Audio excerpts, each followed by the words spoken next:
थाना में एक कांड हुआ था जिसमें कि एक बॉडी मिली थी जिसमें एक व्यक्ति क्या नाम था वो जो ललित राम को एक्यूज बनाया गया था। उसकी मनोज झा जो सर्रा निवासी है बाबूवरही के, उनके द्वारा उसका अपहरण करके अपने गाड़ी में बिठा करके, फॉर्च्यूनर गाड़ी है उस पर बिठा करके अपहरण किया गया और उसके साथ उस गाड़ी में मारपीट भी किया गया।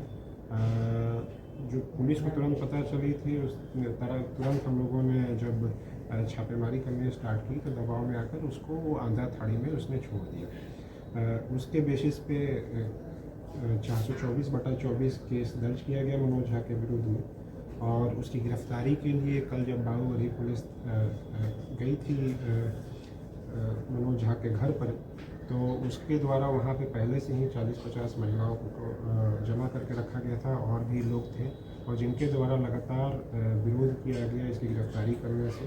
ये खुद भी घर में मौजूद था और ये लगातार उनको प्रेरित कर रहा था कि पुलिस पर हमला करने के लिए। उनके द्वारा जो महिलाएं थी और जो और भी लोग थे वहाँ पे, उनके द्वारा मिर्ची का पाउडर भी पुलिस के ऊपर फेंका गया और इन सब चीज़ों के बीच में फ़ायदा उठा करके जो मनोज है एक्यूज़ है वो वहाँ से भाग गया। फिर भी लगातार हम लोगों की टीम गिरफ्तारी के लिए प्रयासरत रही और एक और केस क्योंकि उसने पुलिस के कार्य में बाधा डालने की कोशिश की थी, फिर 428/24 भी केस दर्ज किया गया उसके नाम से और उसके बाद लगातार छापेमारी के कारण उसकी गिरफ्तारी कल शाम को 6 बजे हुई। शाम को 6 बजे गिरफ्तारी होने के बाद उसके घर पे भी सारा सर्च किया गया। सर्च में हम लोगों को कई सारे जो ATM कार्ड हैं, कई सारे बैंक के डिटेल्स मिले हैं, बहुत सारे लैंड के डिटेल्स मिले हैं, फ्लैट्स के डिटेल्स मिले हैं जो कि बोकारो में है, करोड़ों में है। लैंड्स यहाँ पे 9 ज़मीन का दस्तावेज मिला है बाबूवरही में, केवल 3 फ्लैट जो है बोकारो में उसका डिटेल मिला है। उसके अलावा 2 फॉर्च्यूनर भी है इसके पास, स्कॉर्पियो गाड़ी भी है, अन्य गाड़ियाँ भी हैं। तो जब इसके मोबाइल को हम लोगों ने देखा तो एक मोबाइल में इसने फर्जी सिम लगा रखा था किसी कोलकाता के व्यक्ति के नाम पे और उसको उसने ट्रू कॉलर में जस्टिस मिश्रा करके नाम से सेव कर रखा था। वो इससे छदम नाम से फ्रॉड करता था, लोगों को कॉल करता था एज ए जस्टिस मिश्रा बन करके, जो कि बताया था कि सुप्रीम कोर्ट के जज है। अपने आप को प्रदर्शित करता था फ़ोन करके और लोगों को इन्फ्लुएंस, पदाधिकारियों को या जो राजनेता हैं उनको कॉल करके उनको इन्फ्लुएंस करने की कोशिश करता था। उसके लिए भी हम लोगों ने एक और केस 429 धोखाधड़ी और इन सब को लेकर के एक और केस किया 429/24। इसमें हम लोग अनुसंधान कर रहे हैं। तो अनुसंधान के क्रम में जो बातें आई हैं कि ये कई सालों से, लगभग 20 सालों से लगातार धोखाधड़ी का कार्य कर रहा है और इसके ऊपर दर्जनों केस हैं। पूरे भारत में कई राज्यों में इसके ऊपर केस है, हरियाणा में केस है, दिल्ली में केस है, पंजाब में केस है। उसके अलावा CBI ने भी इसके ऊपर केस किया हुआ है। ये जो है NHAI के चेयरमैन बन करके और इसने एक ठेकेदार से 80 लाख रुपए जो है धोखाधड़ी करके वसूल लिए थे।